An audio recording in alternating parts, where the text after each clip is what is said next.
Pemirsa masih di IDX Season Closing, kita ke topik pilihan pemirsa, di mana Bursa Efek Indonesia berharap lebih banyak insentif bagi perusahaan yang ingin menjadi perusahaan terbuka, termasuk diantaranya perusahaan dan entitas BUMN.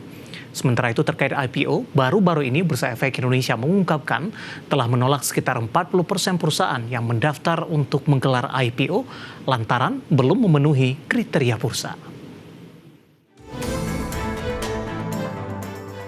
Bursa Efek Indonesia berharap pencatatan perdana saham atau IPO perusahaan BUMN semakin banyak ke depan. Hal tersebut sebagaimana diungkapkan Direktur Utama BEI Iman Rahman. Adapun hingga Oktober 2024 belum terdapat perusahaan BUMN yang melantai di bursa sejak awal tahun. IPO terakhir yang dilakukan oleh perusahaan atau entitas anak BUMN adalah IPO PT Pertamina Geothermal Tbk yang tercatat dengan kode saham PGEO.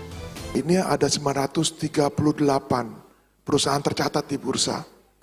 Dan setiap tahun bertambah rata-rata 60 perusahaan per tahun.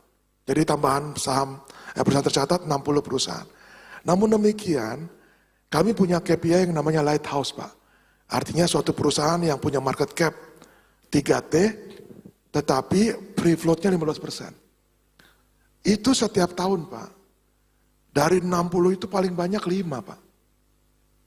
Kenapa? Artinya sangat sulit bagi perusahaan-perusahaan ya, yang dengan skala tadi market cap yang besar untuk go public.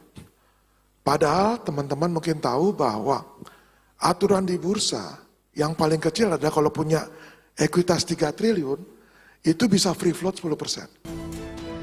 Selain IPO BUMN, Direktur Utama BEI juga berharap semakin banyak insentif yang diberikan ke pasar modal.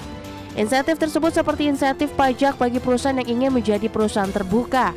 Adapun sampai dengan saat ini telah ada 938 emiten di bursa dan setiap tahunnya BEI menyebut bertambah rata-rata 60 perusahaan tercatat.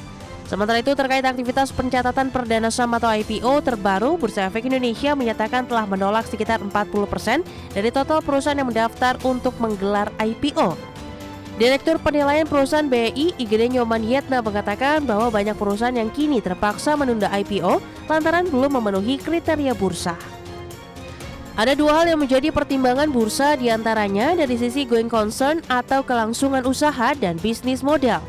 Adapun dari bisnis model, Nyoman menjelaskan bahwa hal tersebut menjadi penting lantaran untuk memvalidasi ke depan bahwa perusahaan yang akan tercatat tersebut sustain dan bisa bertahan. Meski banyak perusahaan yang ditolak, Direktur Penilaian Perusahaan Bursa yakin bahwa target pencatatan efek baru tetap mampu dicapai hingga akhir tahun 2024. Adapun pihak bursa menargetkan sekitar 62 perusahaan dapat tercatat menjadi perusahaan publik melalui IPO hingga akhir 2024. Berbagai sumber, IDX Channel.